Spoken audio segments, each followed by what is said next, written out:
Hello and welcome to Grognard Solo Gaming. I am the Grognard and today we are continuing with Curse of Strahd. So without further ado, let's return to the village of Barovia to find out if Ismark Koljanovic is going to join the Church of Sathramelin or not. Ismark's face looks tense and he doesn't answer right away, but then he slowly begins to nod. I will do it. Faith in Sathramelin might take time, but I can follow the rules and partake in the rituals. The fighter pauses and looks out the window at the ever-present grey that is the Barovian mist. Then he continues, for whatever reason, I believe that more so than those that have come before, you have a chance to change things, and I don't want to miss the opportunity to be a part of that. Friedrich smiles and shakes Ismark's hand, saying, Most excellent, Mr. Koljanovic. That is what I was hoping to hear, and you are not wrong. Donavic has already converted, and thus the church belongs to us now, and we will see it restored. And we have made a deal with Bildrath, securing the help of his nephew to our cause, and soon you will be the new burgomaster. Impressive. You certainly move quickly, and that is indeed change already. So what is the plan? How can I help? For now, just go and get your sister and bring her to the church. We need to get her some armor and weapons. For the journey to Vallaki? You are going soon? No, not yet. Oh, then why does she need weapons and armor? She owns a rapier and a breastplate, and I have taught her some moves, but she isn't really much of a warrior. Good. Then she has what she needs, and soon we will see what your training is worth. Friedrich does his best not to laugh at Ismark, as the worry becomes apparent on his face. Worry not, Mr. Koljanovic, she will be quite safe, but it is time for you and your sister to take action. Meanwhile, in the chapel, Seraphine is studying her Liber Sanctus, but only the part at the end that has pictures of herself, and where the text describes new spells. The Asimai language was never taught to her. She has just always known it since as far back as she can remember, and according to the nuns in the abbey, that is how it is for every Asimai in Agremeni. Seraphine has understood that the idea is quite strange to humans, but she has never known anything else and doesn't think much of it as she continues studying the book. The sorceress quickly discovers that there are 3 new spells in the book. The first one uses words and gestures to focus the target's mind on a task. She recognizes the spell as something that she has seen Friedrich cast. The second spell requires her medallion of Sathramelin and words of power, and it allows her to create an illusion in the form of a sound or an image. Seraphine can't resist messing with Gottfried and uses the spell to make Friedrich's voice say the paladin's name in a stern voice behind him.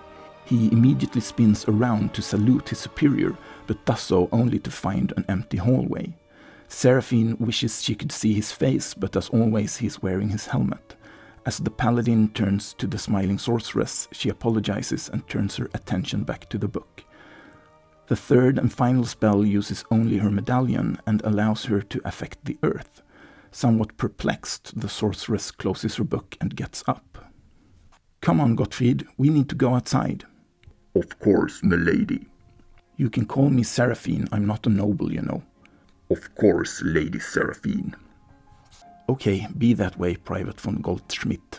The sorceress heads outside and walks away from the church quite a distance, as she doesn't want to experiment with the earth anywhere near the almost crumbled old building. As she's looking around, she notices some loose earth, and nearby there is a dried up old tree. Seraphine figures it is the grave of either Doru or what's left of Morgantha, and moves to a different location. Then she holds her golden medallion and points to the ground. To her surprise, she can move a pretty sizable chunk of earth in the shape of a cube out of the earth and move it to the side. The sorceress uses the spell again and again, fascinated by its efficiency, but also quite confused about its purpose. She decides she's going to have to ask Friedrich and starts walking back to the church. But when she is almost by the door, she stops and turns around to Gottfried. I'm going to go into the village. You can come along if you want to. Certainly, milady. Seraphine walks between the houses, avoiding the Blood on the Vine tavern and the village square, as Friedrich would no doubt object to her leaving the church. Though she doesn't actually know if he would say something or not, she considers deliberately walking past the tavern instead to see what would happen, but then she decides against it. Moving south, past Bill Rath's mercantile, the sorceress finds her way to the house with the crying woman. As she walks up to the door, Gottfried stops and says, "Milady, is this wise? You did not put on your armor, nor are you carrying your sword or shield." "It's just a crying woman. Come on." Seraphine continues toward the door, but can't help but to think about the spectre of the nursemaid in Durst Manor. It could probably have sounded like a crying woman. And then there was the mimic, and she's pretty sure banshees are female ghosts that cry. A sudden wail from inside the house makes the sorceress freeze. She really wants to turn back, because maybe coming here without her armor and shield was unwise. But Gottfried is without a doubt going to tell the others about this, and she tells herself there is no way she's going to be both unwise and a coward. The sorceress takes a deep breath and knocks on the door, but she is met with nothing but silence. "Hello, is anyone in there?" More silence. Seraphine leans closer to the door to peek inside, and she can see that the house is not only boarded up, but barricaded from the inside. It's clear whoever is in there doesn't want visitors, but Seraphine decides she has come too far to turn back now. She turns to Gottfried. "Could you..." She points to the door. "Of course, milady." The paladin walks up to the door, grabs the handle and gives it a pull. To his apparent surprise, the wood is so old and weak the handle simply comes free with a cracking sound. Gottfried stumbles 2 steps backwards before he catches himself. He looks at the door handle and then to the door just as it falls off its hinges. Seraphine wants to laugh at the scene, but since she doesn't know the paladin's reaction, she decides against it and simply says, "Okay, thank you." The sorceress pushes a chair and some empty wooden crates out of the way and steps into the house. It's dark and smells of earth and mildew. The floorboards creak under Gottfried's feet as he follows the sorceress inside. The inside is a complete mess. All the furniture and a lot of trash and debris have been propped up against the windows. The wooden walls, floor and ceiling are all rotting in several places, and Seraphine isn't sure if it's even safe to go up to the 2nd floor. "Hello? We're from the church. We mean you no harm." There is no answer. Followed by the paladin, the sorceress looks through the ground floor. But having looked in all the rooms, she finds no one and nothing. It's all the same as so much of Barovia, worn down and sad. Especially sad, Seraphine thinks. It is as if the grief of whoever has been crying has seeped into the very walls of the house. Eventually, the Asimai can hear a faint sobbing coming from the 2nd floor, and she walks over to the stairs. She carefully tries the first step with her foot. It seems safe enough, at least for her. Gottfried, on the other hand, weighs at least twice as much, but the paladin doesn't hesitate when he realizes Seraphine intends to go upstairs. He stops her and quickly ascends the stairs first, glaive at the ready, much like in Durst Manor. Seraphine takes a deep breath and tries not to think about the haunted house as she follows Gottfried. The 2nd floor looks just like the first one. Everything is in shambles, and the feeling of sadness is even more profound. Seraphine starts looking around, and in the 3rd room she finally finds a person. A middle-aged woman dressed like a commoner sits in a chair next to a dirty bed. She stares vacantly at the floor while cradling something in her arms. At first, Seraphine thinks it might be a baby from how the woman is holding it, but at a second glance she can see that it's a doll. The woman's clothes and face are dirty, and her tears have formed streaks down her cheeks. She doesn't seem to notice that she's no longer alone, but simply continues staring at the floor. Seraphine turns to Gottfried and whispers, "Can you do that thing, you know?" She indicates the woman with a sideways movement of her eyes. The paladin nods and turns his gaze to the woman, and then he looks around the 2nd floor from where he's standing. Then he simply shakes his head. Seraphine turns to the woman. "Hi, are you all right?" If she's able to hear the sorceress, she doesn't show it. The Asimai slowly walks up to the woman, and up close she can see that the doll in the woman's arms is malformed. It has strangely shaped limbs and a lumpy and completely asymmetrical face. Despite the disturbing doll, Seraphine reaches out and gently touches the woman's arm. The woman inhales sharply and looks at Seraphine. "Gertruda?" "No, I'm sorry, my name is Seraphine." "Yes, you're not her. Your hair is white. But you are beautiful just like her, so be careful. Careful of what? Who is Gertruda? Gertruda, my beautiful, innocent little Gertruda, she's gone. The woman starts to sob, and her eyes become unfocused again. Madame Eva warned me this would happen. The sorceress shakes the woman's arm. Who is Madame Eva? Who is Gertruda? Gertruda? You are not Gertruda. Who are you? Seraphine, remember? Who is Gertruda, and what should I be careful of? Beauty. Be careful of... No, be afraid of beauty. Your own and that of others, especially the others. You mustn't leave this place. Please, never leave, Gertruda. You're not making any sense. What about you? Who are you? Mary. I think my name is Mary. Yes, and Gertruda. Gertruda is my daughter, but she's gone. Can you find her for me? Will you help me, please? Well, I can keep an eye out for Gertruda. Sure, Mary. Thank you, beautiful one. Thank you. Seraphine. My name is Seraphine. What? You're not Gertruda. Your hair is white. Where is my Gertruda? You just told me she's gone. Mary suddenly grabs Seraphine's arm and stares into her eyes. Beware the devouring beauty! Shocked, the sorceress draws away, and as Mary lets go, Seraphine falls backwards and ends up sitting on the floor. Gottfried immediately takes a step forward and strikes Mary with the blunt end of his glaive. Seraphine means to call out, but she doesn't even have time to inhale to do so.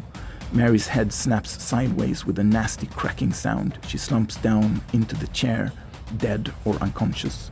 What are you doing? Save her, quickly! Gottfried turns to Seraphine.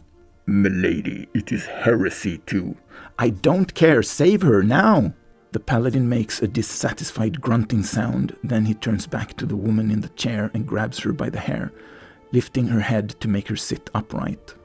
In the name of Sathramelin, be healed, you filthy maggot. At first, nothing happens. Mary simply hangs by her hair like a ragdoll in the paladin's armored hand. Then she suddenly opens her eyes wide and starts to convulse. Gottfried releases her and steps back, placing himself between the shaking woman and Seraphine. Eyes, flames, wings, boiling, noise, noise! Mary covers her ears and falls to the floor, still convulsing. Pillars, earthquakes, steel, death, thunder! She closes her eyes, seemingly as hard as she can. They march, they march, they march on Barovia! Mary draws a ragged breath, and then she goes limp and lies still on the floor. Then she opens her eyes, looks at Seraphine, and whispers, The end of days? It is the end of days. It's coming. I saw it, I saw it. After that, she closes her eyes and simply lies still on the floor. The Asimai doesn't really want to leave the woman on the floor, but she decides she's had enough of her antics and that she doesn't want to get close to her again. She turns to Gottfried. I hate to ask, but the paladin walks over and grabs the clearly unconscious woman by the neck, lifts her up, and more or less throws her on the bed. There, milady. Thanks, I suppose we should just go. The sorceress and the paladin leave Mary's house. Seraphine tries to use her magic to mend the broken door, but it doesn't work as it is simply too badly damaged, and Gottfried ends up just leaving the door leaning against the doorpost. At the tavern, Friedrich has just explained the significance of fire in rituals of sacrifice to Ismark when the Asimar, followed by her guardian, walks through the door. The men by the table fall silent and look at Seraphine. The sorceress walks up to them, apologizes for barging in, and then proceeds to retell the encounter she just had with Mary. She's expecting Friedrich to be less than pleased with her leaving the church, but when she finishes her story, Ismark immediately starts to laugh, preventing the cleric from saying anything. The whole party turns to the Barovian, awaiting an explanation. Poor old Mary. Pay her no mind. She has always been, shall we say, eccentric.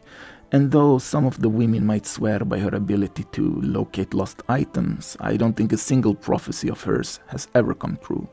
And then I use the word prophecy very loosely. Seraphine is relieved by the fighter's reaction, but still turns to Friedrich and says, It's probably nothing, it's just some of those words. Friedrich nods.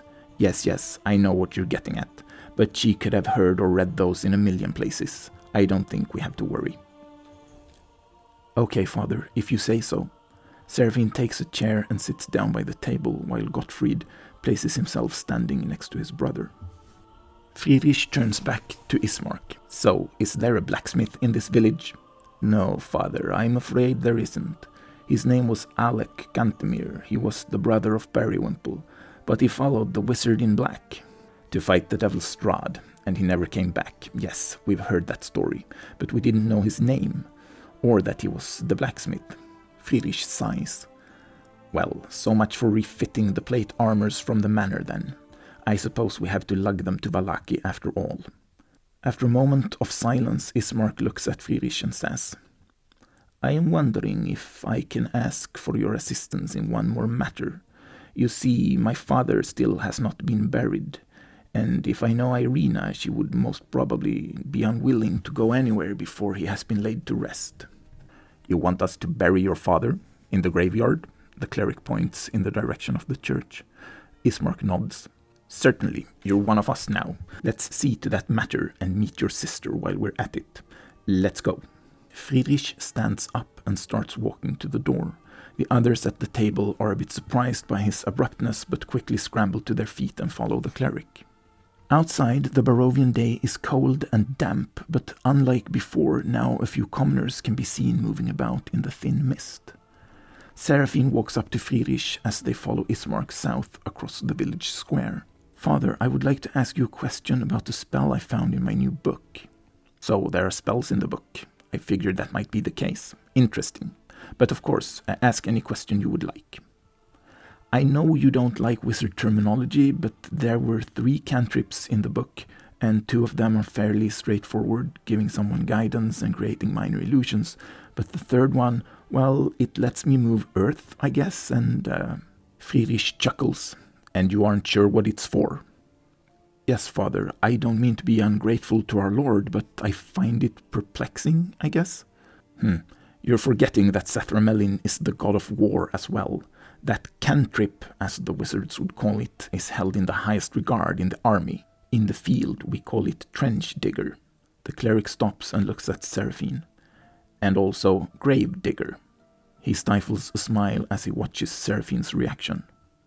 Oh, of course, yes, that makes sense. I guess I'm still pretty naive sometimes. I didn't think about that. It also makes excellent spike traps in combination with your illusion spell. Janosch appears from behind the sorceress. Sorry, I couldn't help but hear what you said. Janosch, yes, I can see how that would work, thanks. And I guess it will come in handy now for Ismark's father. Yes, you will have plenty of use for it soon. Now let's go. The trio catches up with the paladins who have stopped to wait for Friedrich, and then the party catches up with Ismark, who has stopped outside a large house on the southern edge of the village. Upon closer inspection, all the windows turn out to be broken and tightly boarded up, and the outside walls bear the marks of fire and claws, just like the church. And the iron gates that once protected the garden that surrounds the house lay ripped from their hinges, quietly rusting away in the tall grass. Janosch nudges Friedrich's elbow and points to several tracks on the ground outside the house. The cleric can see tracks from the paws of wolves as well as the bare feet of humanoids. He nods to the witch hunter and they continue following Ismark towards the house. The fighter unlocks the front door and lets the party inside, saying, Welcome to my house. Enter freely, go safely, and leave something of the happiness you bring. When Seraphine gives him a questioning look, he adds, Oh, just an old Barovian saying, never mind. On the other side of the door, they are met by a striking young woman with auburn hair wearing a breastplate and metal bracers over her clothes that, despite being a bit worn, clearly mark her as being upper class. She's holding a rapier that she lowers once she gets some assurances from her brother that everything is all right and that the strangers are friends. New friends, meet my sister Irina. Irina, meet our new friends from beyond the fog. I am pleased to meet you. My brother has told me about you yesterday. And I apologize for the state of our house. No one has been brave enough to help Ismark carry the coffin to the church. Irina turns and looks into the room to the east as she speaks. With all the windows being boarded up, there isn't much light, making it hard to see, but the party can make out a closed coffin in the other room, and Seraphine can see that it is surrounded by wilting flowers. Apart from that, the house seems to be in order, except that everything looks old and worn down, like most of Barovia, and there is a lot of dust and a faint smell of decay in the stuffy air in the house. We are pleased to meet you, Irina, and don't worry about your house perhaps not being perfect. We understand that these are trying times for you and your brother. The Barovian woman smiles faintly and nods. So, I take it that it's safe for you to go outside during the day. I have been staying inside. The villagers shun me, but it should be fine, right? Irina looks at her brother. Yes, vampires sleep during the day. Good. Then let's bury your father and get you back here before the sun sets. Gottlieb, Gottfried, Janosch, and Ismark, you carry the coffin. The cleric leans towards Seraphine and speaks in a lowered voice. Keep an eye out on our way back to the church. The vampires might be sleeping, but the night hag was out in the daytime, and we don't know what else lurks in this village. The sorceress nods. The 4 men move into the dark room to the east and pick up the coffin. Once everyone has exited the house, Irina locks the door and hurries to join Friedrich and Seraphine. Thank you for doing this, it really means a lot. Of course, your brother has joined our church and we take care of our own. Seraphine cannot help but to look as they pass Mary's house, but nothing has changed. The door stands where Gottfried left it and the house is dark and quiet. The sorceress turns to Irina. Do you know anything about the woman who lives in that house? A little. She is known as Mad Mary, and ever since her daughter ran away, she spends most of her time crying. I tried speaking to her, but there was nothing I could do. She just told me to get out. It seems even she found out, somehow. Irina adjusts the dark blue scarf wrapped around her neck. What about her daughter, Gertruda? Did she run away? Are you sure? Mary kept her locked away her whole life. It was bound to fail once she got older, and by now she's probably old enough to get married, and ran off to find a prince or something, or maybe a count, who knows. Irina sighs. What do you mean, a count? Oh, I shouldn't have said that. It was mean. Ask my brother, he'll tell you. All right. Seraphine looks around, but sees nothing but a few villagers moving here and there, every single one of them giving the impression that they would rather be somewhere else. So what is it like for the people here in Barovia? To us outsiders it seems quite dreadful, miserable. Something like that, yeah. You're not wrong. Ghouls, zombies, wolves, rats, bats, disease, starvation, the mist, the perpetual gloom, and of course, the ever-looming shadow of the devil who is behind it all. The Barovian woman points to the north, to the dark silhouette of Castle Ravenloft. Right, speaking of him, have you seen him? If you don't mind me asking. Sort of, but it's all a blur. I mostly remember his eyes, like those of a hungry beast. I'm sure he used some kind of mind magic on me, or I would remember more. I understand. We don't have to talk about it. What about... Suddenly a door flies open behind the group and someone comes charging out. The men carrying the coffin all drop it and ready their weapons, so by the time they realize it is just Periwinkle and no one hostile, it's too late. The coffin hits the cobblestone with a thud and a crack. The coffin breaks and the dead burgomaster rolls out onto the street, but everyone is still looking at Periwinkle, because clutched in his arms is his dead uncle, Bildrath. Ismark looks down at his father's corpse for a second, then he moves up to the giant Barovian. It is clear that there is no saving the old man. He has been dead for hours. It is also clear what killed him. There are savage bite marks and dried blood on his throat and left wrist. Periwinkle drops to his knees and gently places the body on the street. What happened? I woke up and I found him like this. You are the expert, Janosch, but I would say it's the work of a vampire spawn. I agree, it's too messy for most real vampires, and a ghoul or flesh-eating zombie would have... Seraphine touches the witch hunter's arm and shakes her head. Then she indicates Periwinkle with a movement of her eyes, and Janosch nods and falls silent. It's him. It's the devil Strahd. He's behind this. Periwinkle wipes tears from his eyes and looks towards Castle Ravenloft. The anger is apparent on his face. Friedrich walks up to the giant Barovian and pats him on the shoulder. There, Mr. Cantemir. My uncle was Mr. Cantemir. I am Periwinkle. Not anymore, and I suppose you inherit the store, unless Bildrath has children of his own. The cleric looks at Ismark, who shakes his head. Oh no, I can't run the store. The books, the tiny numbers, they hurt my head. The giant Barovian sighs deeply and looks down at his uncle's corpse, with tears streaming down his face. Meanwhile, Seraphine helps Irina with the coffin, and with additional help from Gottfried, they place the body of Kolyan Indirovich back inside and close the lid.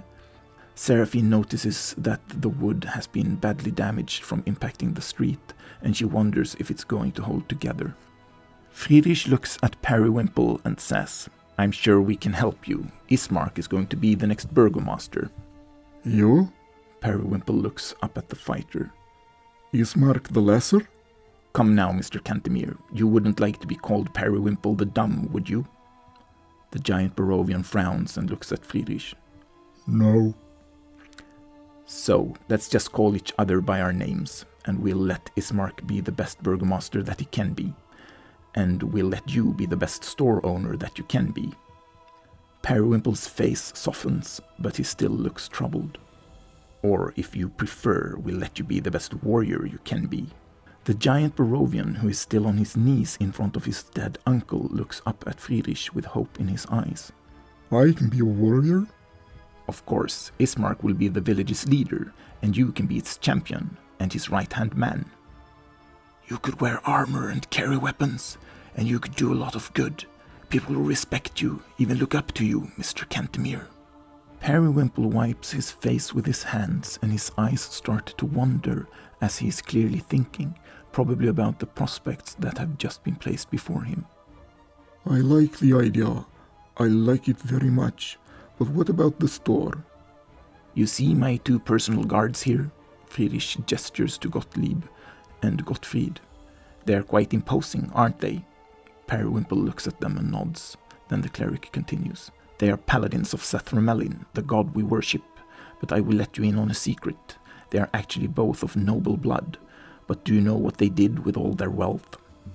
The giant Barovian shakes his head. They gave it to the church, land, houses, peasants and slaves, worth thousands of gold coins, all so they could be warriors of the one god. Periwinkle just stares at Friedrich, clearly waiting for him to go on. So, you could give the store to the church. Ismark opens his mouth to speak, but Janosch nudges him with an elbow and gives him a look that very clearly says, don't.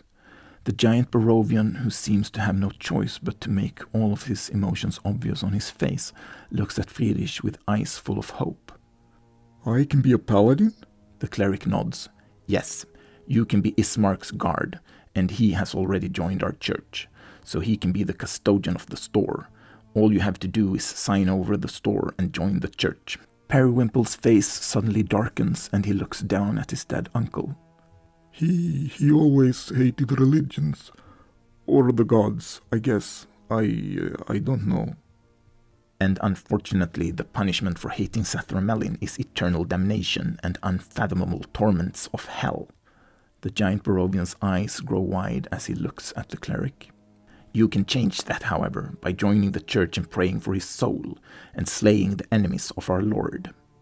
I have to then, don't I? I mean, I can't let my uncle's soul suffer. It's up to you, but with us you can be a warrior, the respected champion of the village, and the right-hand man of the burgomaster. You'll have work every day, but you'll never have to restock another shelf, nor will you have to bother with books full of tiny numbers. Periwinkle looks at Friedrich and nods.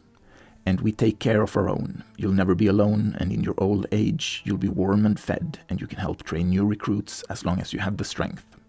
The giant Barovian picks up the body of his uncle and gets to his feet. He smiles at Friedrich. Yes, I will join. I will do all these things, please, and thank you. This day is most confusing. It is both worst day and best day at the same time. I see what you mean. Bring your poor uncle, Mr. Cantemir. We'll make him a coffin and give him a proper burial. Periwinkle, who is trying to get used to being called Parple or Mr. Cantemir, gets help from Seraphine and Irina. The women clean and bind the wounds on Bildrath's body, while Parple goes to the store to fetch his uncle's best clothes, as well as planks and nails for a makeshift coffin. Once the old man is properly prepared, dressed, and placed in the crude coffin that could be made with materials from the store, Seraphine gets her first real use of the Gravedigger cantrip. The sorceress prepares 2 deep graves in only a minute. She notices that Friedrich is watching her as she is casting the spell, no doubt to see if the task bothers her. But she finds that she does not have to hide any emotions. As though there is a sadness in the air, she still feels like she's helping, and it's not as grim of an undertaking as she had thought. Seraphine looks over at the cleric when she's done, and he gives her a nod and what she interprets as a look of approval. It is late in the afternoon when Friedrich finishes the ceremony for Bildrath Cantemir, who is the second of the deceased to be buried. Afterwards, Parple wipes his face and thanks the cleric. Ismark walks over and pats the giant Barovian on the shoulder. Then he asks Friedrich what's next and looks to the sun, and then to Irina to indicate that she needs to get back indoors. The fighter invites the party and Parple to stay at his house. Friedrich thanks him and everyone says goodnight to Donavich before leaving the church. The walk back to the burgomaster's house is uneventful. Parple's eyes linger on the store as they pass it by, and Seraphine cannot help but to look at Mary's house. But it tells her nothing, it just sits there completely still and quiet. Irina notices the Asimai looking, and quietly tells her that though Mary's fate is sad, it's not the sorceress's responsibility. Once everyone is inside the house and the door has been thoroughly locked, everyone gathers in the room where the former burgomaster's coffin was placed. Once Irina lights a few candles, it becomes apparent that it's a salon decorated with wilting flowers that have been arranged around the now missing coffin. The paladins stand guard by the doorway and Friedrich remains standing while the others sit down in some dusty but comfortable armchairs. Everyone turns their attention to the cleric, who begins to speak. I will be brief, as the sun is about to set. We know that von Sarovich is interested in Miss Kolyana. We also know that he has spies, at least in the form of bats, wolves, and the Vistani. He might also have the ability to use divination or scrying, through items or through magic of his own. Because of that, I might be vague, and I might withhold information until the last minute, and that's why I will not be telling you what we are doing tomorrow. But rest assured, we will not be idle. Now, make sure your windows are secure, and that you sleep with the door open. We'll have 2 people on guard in the hallway at all times, starting with Seraphine and Irina. The evening and the night in the burgomaster's house are quiet for everyone except Janosch. The witch hunter awakens suddenly and immediately gets up in a crouched position. Something is wrong. His weapons are gone, and he realizes he's not in Ismark's house anymore. Looking around, Janosch recognizes the chapel in the church, but it's a complete mess again, as if Donavich had never taken out the debris. The witch hunter looks around in the dark but sees nothing, and when he listens he hears nothing. Not even the wind through the holes in the roof. The party's things are not there, no sacks containing plate armor pieces, not even bedrolls. Just as Janosch is about to start checking himself for injuries, he notices that not only is it oddly quiet, but the chapel is also devoid of any smells. He raises his hands and looks at them. He can see them just fine, just like the wall at the other end of the room, yet there are no light sources. Slightly annoyed with himself for taking so long to realize, Janosch draws the conclusion that he's dreaming. A faint greenish light can be seen forming outside the window, and the witch hunter glides over to the northern wall that faces the graveyard and effortlessly passes through it. Outside, the mausoleums and tombstones look like perfect replicas of their waking counterparts, yet many sensations are missing, making it feel more like a stage for a theatrical play. Relieved that it's all a dream and fascinated by his own lucidity, Janosch glides closer to the greenish light that is mushrooming out of the ground. But as soon as the emerging head reveals its face, he stops dead in his tracks. If it isn't the clever witch hunter with all your secret knowledge and your silvered weapons. The glowing figure of Morgantha, the night hag, comes out of the ground. She looks even worse than when she was alive, as her ghostly form has all the injuries the party caused her, including a ghostly copy of Janosch's short sword sticking out of the left side of her torso. Oh, what's that? You don't have your silvered weapons? The night hag snickers at the witch hunter as he instinctively reaches for his short sword and finds nothing there. My, aren't you in a bit of a pickle? But don't you worry, I'm already dead and you're dreaming. So neither sword nor silver will be of any use, and I will simply assume you already know that we haunt the dreams of mortals. Yes, but I didn't know you could do it from the realm of the dead. And indeed we cannot, but old Morgantha can, it seems. Dead but dreaming. She smiles her ghastly smile. Then she looks down at the sword in her side. It punctured my lung. I can still feel it lodged in there. A very clever way of preventing my dying curse. Morgantha falls silent and locks eyes with Janosch. Then she clenches her jaw, grabs the ghostly short sword and starts pulling it out. Slowly and steadily the blade starts to come out, accompanied by a grotesque fleshy sound. Once free, Morgantha holds it up, showing that it is indeed a perfect spectral copy of Janosch's silvered short sword. Made of the same greenish vapor and light as Morgantha and the many other ghosts in Barovia. Are you scared that I'll stab you? The night hag points the weapon at the witch hunter, who takes an automatic step backward. Somehow, I don't think the blade is what I need to be worried about. Ah, you are clever. Morgantha lowers the sword. I am here for vengeance, but not in the form of blood. What then? A curse. It turns out that when you're dead but dreaming, you have a long time to utter your dying curse, and even a punctured lung won't stop you. Sathramelin will protect me. Do your worst, witch. Morgantha laughs. Clever though you are, young one, there's still much you do not know. And my curse is not what you think. I will not have you stricken with blindness or disease. No, quite the opposite. I will make you see. My curse for you is a curse of knowledge. The ghostly night hag suddenly lunges for Janosch, reaching with the outstretched claws on her left hand. The witch hunter means to step aside, but knowing it's a dream makes him momentarily doubt his ability to control his movements, and he ends up falling backwards. But before he hits the ground, he wakes up. This time he is in one of the guest rooms in Ismark's house, and when he reaches for his short sword, it is exactly where he left it, and he can see his surroundings thanks to the familiar light of Seraphine's light spell spilling in from the hallway through the open doorway. A curse of knowing the truth! Morgantha is suddenly in the bed right next to the witch hunter, who grabs the short sword and leaps up. But the moment he lands on the floor and looks again, the bed is empty. Looking around with the short sword at the ready, Janosch can see the yellow light in the hallway start to change and turn greenish. Looking out from the room, he finds the hallway full of ghosts, all made from greenish vapor and light. From the cloaks they are wearing, he knows they are elves, dozens of them, all with skeletal faces and hollow eyes, all just standing there. All except one who is walking up the stairs towards Janosch. But that one is not an elf, it is Bildrath Cantemir, the store owner. Still asleep, are you? Morgantha speaks into the witch hunter's ear from right behind him, but before he can turn around, a paralyzing cold pain shoots out through his body from his left side.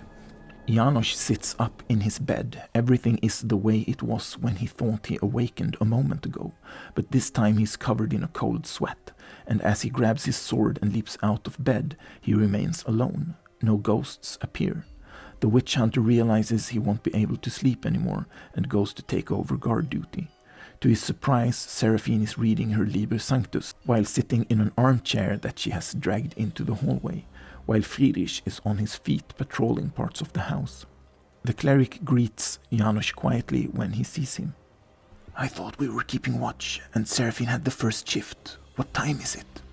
Yes, we were supposed to, but Seraphine apparently hasn't gotten tired all night. She has just been studying her book. I have heard of Asimai that do not sleep, but I have never seen it myself. Interesting. Friedrich nods. Yes, she is turning out to be a very interesting one indeed. He walks over to a boarded-up window and peeks out between the planks. The sun is coming up. Let's wake the others. Once the sun has struggled its way over the horizon and everyone has eaten and gotten their armor, weapons and other gear in order, Friedrich gathers them for a briefing. The cleric tells them they are going door to door in the village, that Ismark is going to introduce himself as the new burgomaster. It's easy to see on Ismark's face that he is not happy with the plan, but he does not object. However, when Friedrich continues, saying that they are going to offer to heal wounds and to cure diseases, the look on the Barovian fighter's face changes, and he nods in approval. Seraphine asks about the houses with zombies, and Friedrich smiles and turns to Parpol and the paladins, telling them that every single zombie needs to be destroyed. Parpol is visibly excited by the prospect, and the cleric knows the paladins much prefer slaying evil to curing disease, but their reactions are, as always, hidden by their helmets.